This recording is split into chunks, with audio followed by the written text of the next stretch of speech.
Hoje o tópico interessante que a gente vai abordar é a origem de todo o mal, a origem do mal na Terra, entre os homens, a origem do mal se alastrando por toda a humanidade através da história.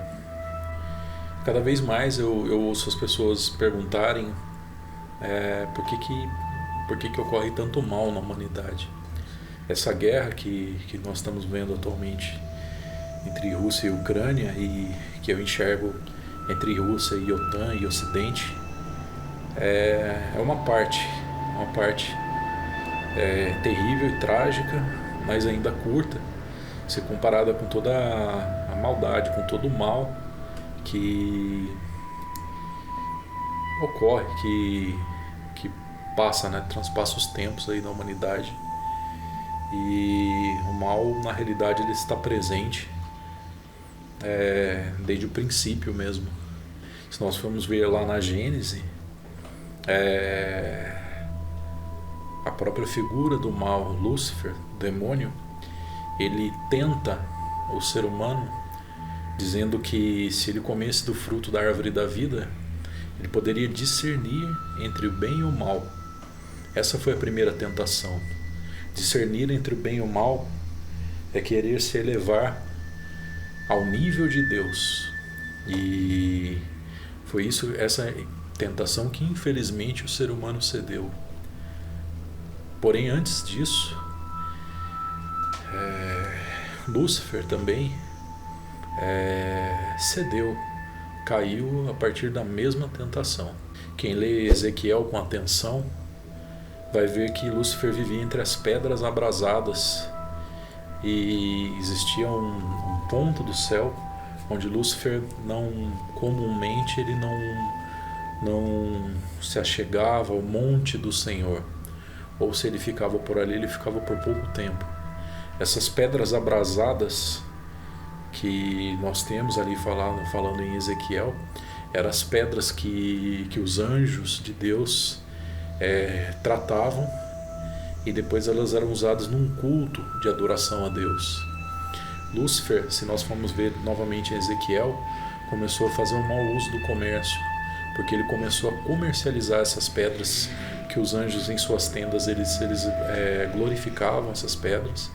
Eles como que energizassem essas pedras, para poder essas pedras com Lúcifer, mas alguns poucos anjos subirem essas pedras ao altar do Senhor, e para que ocorresse também a adoração a Deus. E Lúcifer, nesse mesmo capítulo, ele também é tido como o maestro que orquestrava, que coordenava os ritos de adoração a Deus. Esse comércio começou a acontecer devido a uma corrupção que Lúcifer incitou aos outros anjos. Um exemplo: ao invés de subirem 5.000 pedras abrasadas para o altar do Senhor, subam só 3.000, 2.000 ficam comigo. Lúcifer, ele criou um plano de 5 etapas para poder se sobrepor a Deus. Inicialmente ele queria ter a tentação para ser igual a Deus, depois para sobrepor a Deus nesse plano de 5 etapas. Essas pedras seriam utilizadas primeiro para sua glória, porque nos próprios livros do início da Bíblia e até mesmo em Ezequiel, nós notamos que ele tinha vestes também, utilizando das pedras preciosas, mas ele também queria que essas pedras, mesmo as pedras, fossem utilizadas num culto em honra a ele mesmo. Ele queria tomar o lugar da Trindade, e ele queria ser adorado no lugar de Deus. A bem da verdade, Lúcifer levou com ele 1/3 dos anjos do céu. Esses são os anjos caídos, dos quais a gente ouve falar. Eram anjos no princípio, mas hoje são anjos do mal, demoníacos. São anjos caídos, que trabalham segundo as ordens do inimigo. Existem muitas pessoas que acreditam que as organizações, as instituições são tomadas por pessoas mal intencionadas. Eu tenho uma outra linha de raciocínio. Eu acredito que as instituições elas existem porque o ser humano ele quer colaborar, ele quer trabalhar em conjunto, quer ter instituições. O que eu acredito é que a tentação do inimigo, ela interfere nas instituições todas e deturpa o ser humano através da tentação. Eu não acredito assim, honestamente, que alguma instituição seja o próprio mal. Eu acredito que o demônio, pela inteligência, Lúcifer, pela inteligência que ele tem, ele incita o ser humano, ele tenta o ser humano em todas as instituições, em todos os tempos, para que o ser humano queira se desprender de Deus. Da mesma maneira que Lúcifer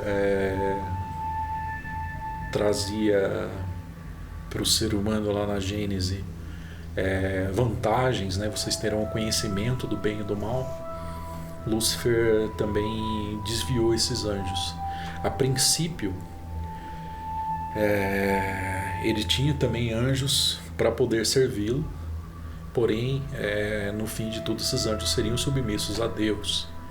Porém, ele deturpou isso e ele pegou os seus anjos servos, né, aqueles que o serviam, e desviou do caminho. Disse: não, eu é que vou ser a divindade, eu que vou assumir o papel principal, e vocês vão me adorar, vocês estarão do meu lado.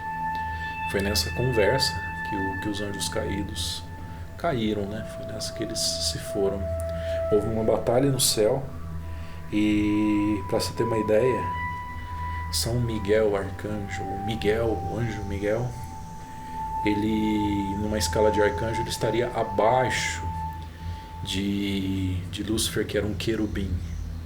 Então, durante essa guerra nos céus, São Miguel Arcanjo evoca, ele luta em nome do Senhor, não por uma autoridade própria, mas em nome do Senhor, porque a patente dele, a hierarquia, era mais baixa, mas em nome do Senhor ele pôde lutar e expulsar o demônio e 1/3 dos anjos dos céus, do jardim sagrado do Senhor, do Éden.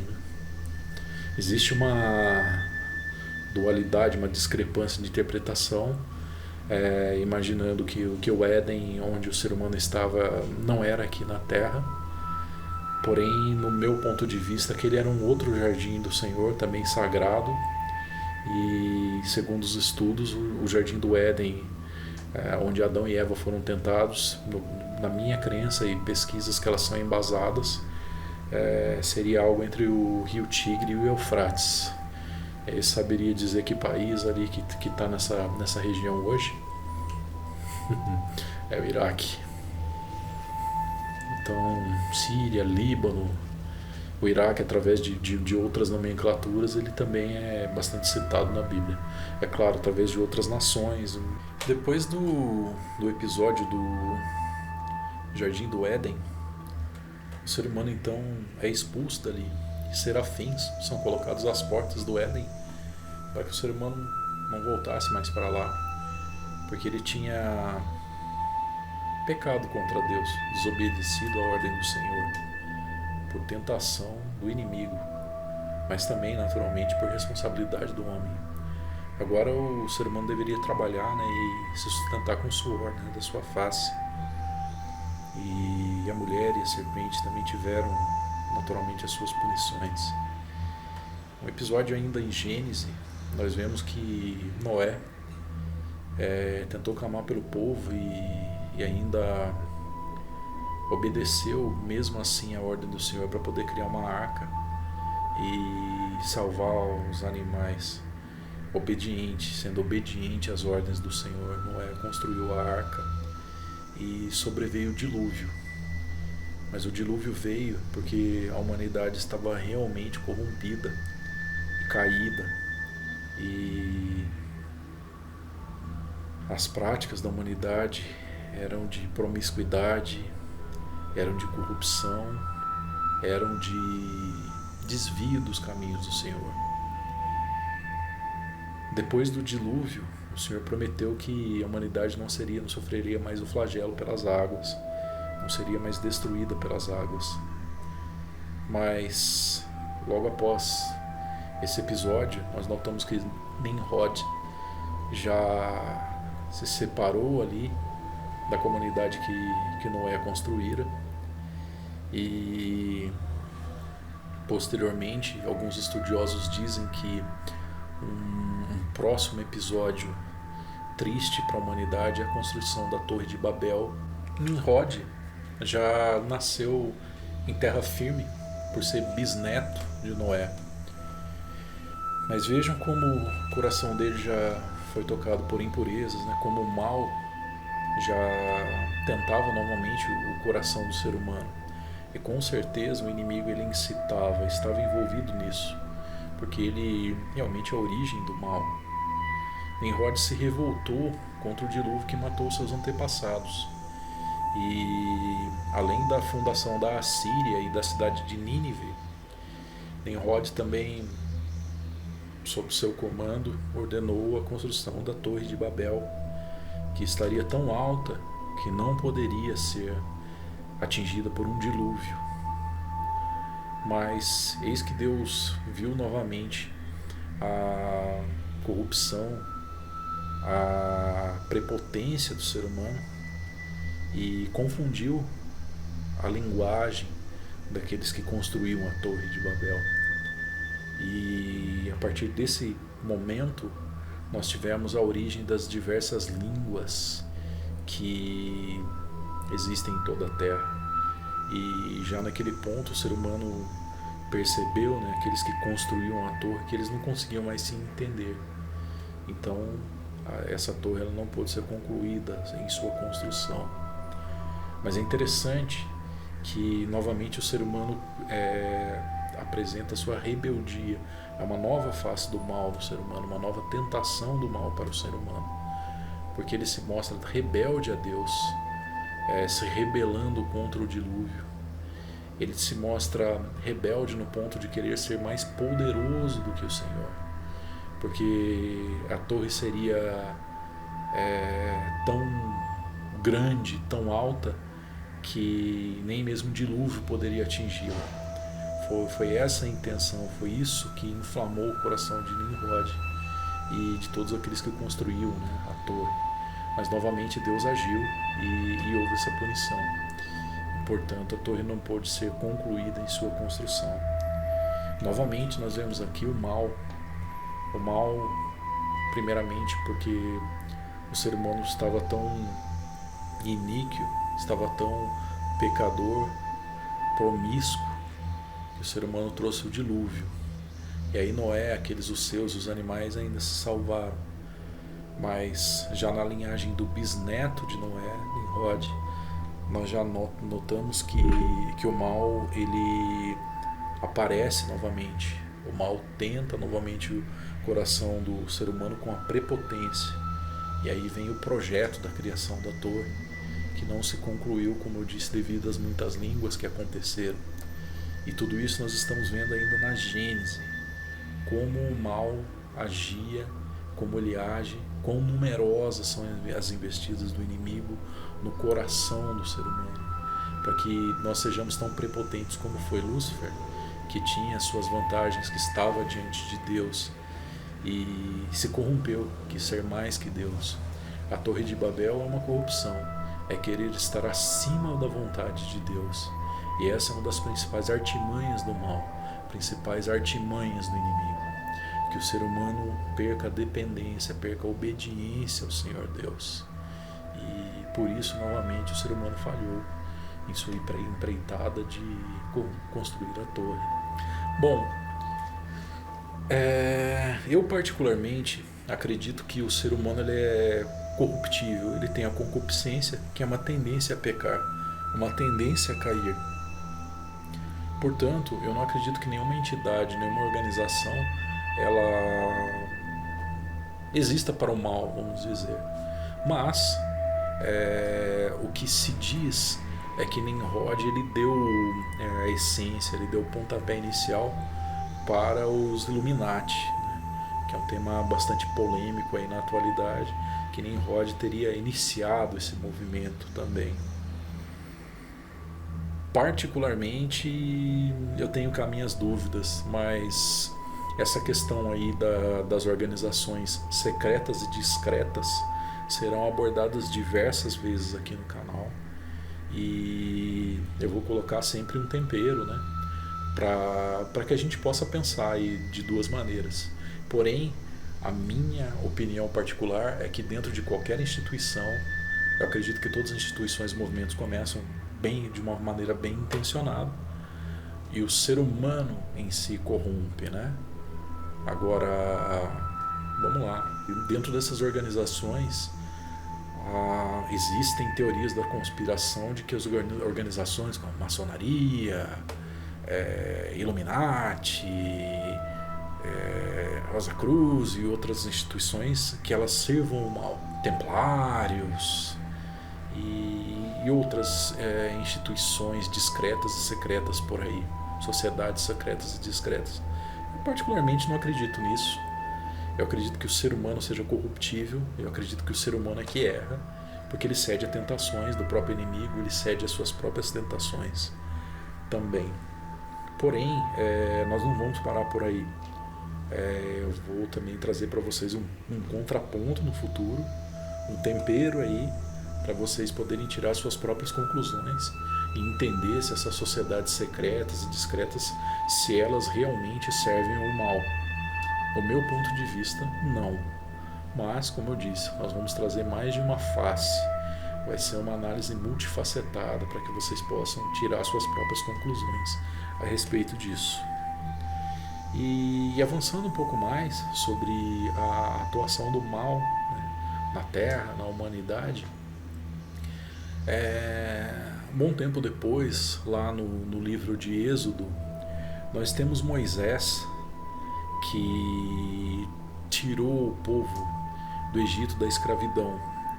Moisés foi um projeto de Deus, né? Toda a vida de Moisés foi um projeto, porque Moisés foi educado no palácio do rei, né? No palácio do faraó dos egípcios. Então Deus criou, né? Deus capacitou Moisés para que Moisés liderasse o seu povo e tirasse ele do Egito. Deus enviou as pragas sobre os egípcios para que eles entendessem que realmente existia um castigo se eles não quisessem dar a liberdade, conceder a liberdade aos filhos de Deus. E as pragas realmente irritaram os egípcios. De novo, há quem queira explicar cientificamente as pragas do Egito. Particularmente, eu acredito que essas pragas aconteceram de uma forma tão certeira, aglutinada e confinada num espaço de ocasiões de tempo, que somente a mão de Deus poderia colocá-las sobre o povo egípcio.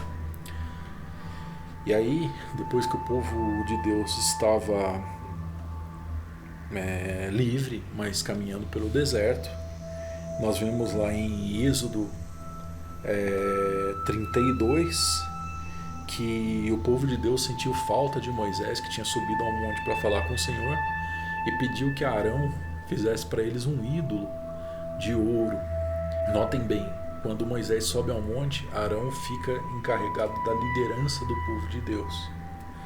Portanto, é muito importante que nós tenhamos isso em conhecimento.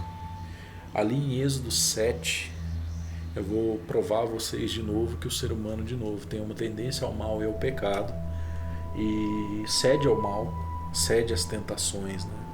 Provavelmente o inimigo, o diabo, estava ali semeando o mal, semeando a tentação, querendo tirar o posto de Deus em adoração, o posto de exclusividade de Deus, e colocar no lugar de Deus um bezerro de ouro.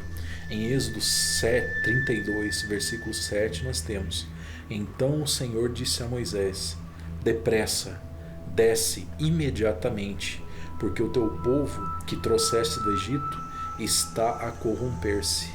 Desviou-se rapidamente e abandonou as minhas leis. Fizeram para si um bezerro de ouro e estão a prestar-lhe culto e a sacrificar-lhe, dizendo: Aqui tens os teus deuses, ó Israel, que te fizeram sair do Egito. Notem bem, o povo que trouxeste do Egito está a corromper-se. O ser humano sempre se corrompe, né, quando ele se afasta de Deus. Desviou-se, abandonou as minhas leis. O que aconteceu com Adão e Eva no paraíso? Eles abandonaram a lei, o decreto do Senhor de não comer do fruto da árvore da vida. E aqui, novamente, o povo abandonou a lei de Deus, que seria amar a Deus sobre todas as coisas, né? Como uma primeira direção. Fizeram para si um bezerro e estão a prestar-lhe culto. O único que é digno de louvor, o único que é digno de prestação de culto é o nosso Senhor Deus, né? Então aqui novamente o povo de Deus está corrompido, prestando culto a um bezerro de ouro. E novamente eles querem tirar a posição de Deus, né? A primazia de Deus e a gratidão a Deus. Vejam bem, observem aqui. Aqui tens os teus deuses, ó Israel, que te fizeram sair do Egito. Veja bem, o povo de Deus tinha saído do Egito pela mão do Senhor, pela ordem do Senhor, pela instrução do Senhor para Moisés. E ali Moisés levantou o cajado e o mar vermelho se abriu pela força do Senhor. E novamente o ser humano está ali a quebrar os decretos de Deus e a querer colocar um bezerro de ouro no lugar do Senhor. E novamente o mal vem tentar o ser humano, né? Através da pressa, através do desespero, porque Moisés estava ali tendo com Deus, tendo o seu tempo com Deus, e ele se desesperou e novamente, igual ao Éden, ele desobedeceu os decretos do Senhor, adorando a um bezerro de ouro, adorando a outros deuses. Ainda adiante na Bíblia, o mal aparece novamente e Jesus explica a atuação do mal em uma só parábola, em Mateus 21, versículos 33 e seguintes. Ouvi ainda esta outra parábola.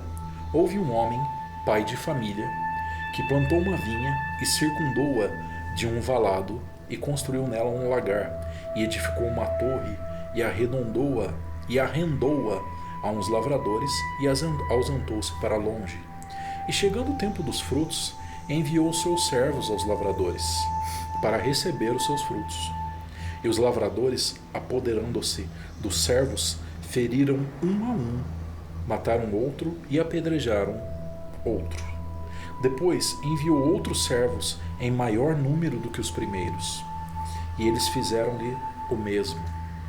E por último enviou-lhes o seu filho, dizendo: terão respeito a meu filho. Mas os lavradores, vendo o filho, disseram entre si: este é o herdeiro, vinde, matemo-lo e apoderemo-nos de sua herança. E lançando mão dele, o arrastaram para fora da vinha e o mataram. Quando, pois, vier o senhor da vinha, que fará aqueles lavradores? Novamente, o mal tenta o ser humano através da inveja, do ciúme, do movimento de querer tomar o lugar de Deus. O Império Romano, através da figura de Pôncio Pilatos ali e de Herodes, queriam ter o controle total da população. O próprio Império Romano considerava alguns dos seus imperadores tal como deuses. E novamente nós vemos que pela mão do próprio império o ser humano é tentado novamente a querer tomar o lugar de Deus. E então eles não aceitaram a voz e o apelo de Jesus por parte do império. E novamente, a exemplo do que aconteceu no Éden e na revolta de Lúcifer no paraíso, o ser humano, através da mão do império, quer tomar o lugar de Deus e do culto a Deus. Mas, se a gente for analisar também do ponto de vista ali do próprio Sinédrio, diversas passagens bíblicas mostram que os fariseus e os membros do Sinédrio, que eram a mais alta autoridade religiosa da Palestina, de Israel, nos tempos de Jesus, eles tinham ciúmes das obras, dos milagres que Jesus operava. E eles também não aceitaram, não quiseram aceitar a palavra de Deus através de Jesus, da divindade de Jesus, da bondade de Jesus e da mensagem de Jesus. Então, a exemplo da parábola que eu disse para vocês, eles arrastaram o filho do dono da vinha, Jesus, filho de Deus, o dono da vinha da terra, o dono de todas as vinhas, e o mataram fora de Jerusalém. Essa é a alusão e esse é o resumo, né, do que eles fizeram de mal para todos os profetas que vinham anunciar a Deus. Diversos profetas foram perseguidos e mortos e apedrejados, como se diz ali. E o filho do dono da vinha, Jesus, também foi morto. Novamente o mal tentando os corações do Império Romano, através da soberba, mas também através da covardia, porque Pôncio Pilatos teve condições, né, de libertar a Cristo, e os membros do próprio Sinédrio, que novamente por uma questão de egoísmo, por uma questão de soberba, não quiseram aceitar a voz do próprio Filho de Deus. Quem assistiu aquele filme Paixão de Cristo, né, vocês vão ver que o próprio demônio aparece ali, né, e ele está presente ali também, né, tentando, né, provocando o próprio Jesus, e com certeza ele provocou o coração, né, de todas as pessoas que vinham, né, o Evangelho, que viam os milagres, que viam as atitudes de Jesus, e quiseram tomar o lugar de Deus, né, quiseram tomar o lugar de Deus matando a Jesus. Então, novamente, né, nós temos uma outra face de Deus. E, de novo, como na Gênese, como na Torre de Babel, como no episódio do bezerro de ouro lá, que a gente tem no livro de Êxodo, em diversos outros episódios, o ser humano quis sufocar, quis, pela influência do mal, desviar os seus olhos de Deus, tirar Deus do lugar que ele deve ocupar, né, de posto principal. E aí o mal, ele executou o seu plano, sua trama. É claro que Jesus ressuscita, é claro que Deus prevalece e vence a morte através de Jesus. Porém, nós notamos que o mal também se manifestou na humanidade naquela época. A tentação, ela vai acontecer normalmente nos focos de poder. Lúcifer caiu, como a própria Bíblia diz, pela soberba, por ele imaginar que ele era muito belo, que ele era digno de adoração. As grandes nações do mundo, sejam quais for, Estados Unidos, China, Rússia, elas querem, através da vaidade, serem adoradas. Elas querem, através da vaidade dos seus feitos, de suas batalhas, elas querem também tomar o lugar de Deus. Então o mal, ele ainda opera, ele ainda oferece as tentações ao ser humano ainda no dia de hoje. Quanto não são assim os ditadores mundo afora, que eles querem tomar o lugar de Deus dentro das suas nações. Eles querem impedir as religiões. Eles querem ser considerados como verdadeiras divindades dentro da sua política, dentro das suas nações. Novamente o mal se manifesta, né? Novamente o mal, ele executa aí o seu papel do ser humano esquecer de Deus e colocar outras coisas, né? A própria glória no lugar de Deus. Isso aconteceu através da história também, né? Pós-Bíblia, né? Após esses episódios todos, nós temos na Primeira Guerra Mundial com a vaidade das nações que já estavam se armando muito, e depois, através de um atentado ali na Europa Central, a guerra estoura. Mas a guerra aconteceu porque as nações estavam se armando até os dentes. E aí o conflito era uma consequência da vaidade das nações, né? Que se esquecem de Deus, né? Que esquecem da palavra de Deus, que é amar o próximo como a ti mesmo. Amar a Deus é o próximo como a ti mesmo.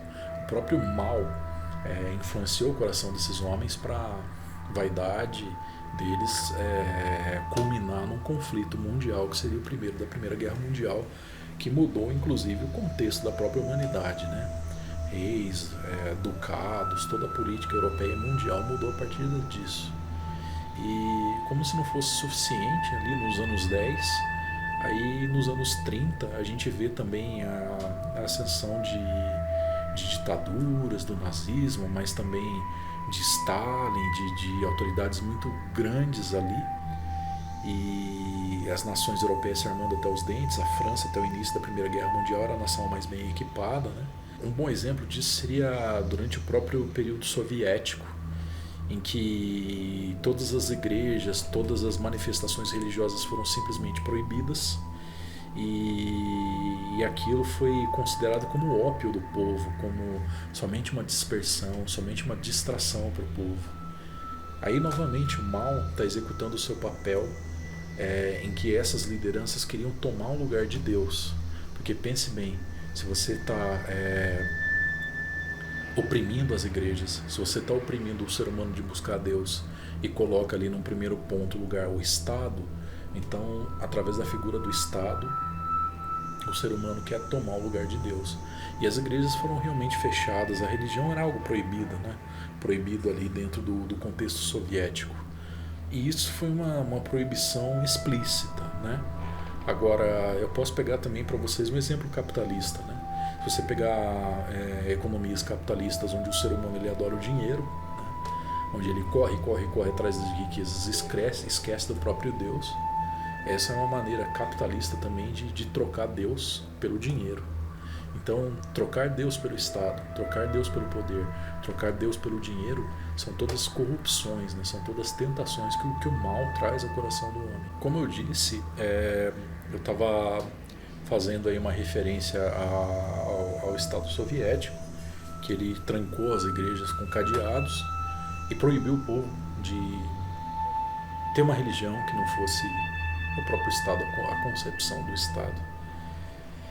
E os Estados Unidos também, ou o capitalismo, como queira, também oprime o povo, ou oferece também para o povo uma grande tentação. Como eu disse, ali no exemplo soviético, trocar Deus por Estado. Nos países capitalistas, os Estados Unidos, escolha quem você quiser dentro do capitalismo. O ser humano também quer trocar Deus pelo dinheiro. Tudo isso porque existe uma concupiscência, novamente, aberturas e fraquezas que o ser humano tem para o mal. Atualmente tem ocorrido um conflito entre Rússia e Ucrânia, e se nós formos analisar bem, existe uma tensão da OTAN, do Ocidente, para o Oriente, para a Rússia e China, e existe também naturalmente uma tensão de lado oposto dos russos e talvez até mesmo que se especula dos próprios chineses contra o Ocidente. A Rússia, com a vaidade e o sonho de restabelecer o tamanho, a União Soviética em sua influência e tamanho, e a China, pelo que dizem, estão apoiando ali os russos, e novamente a humanidade perece por causa de vaidade.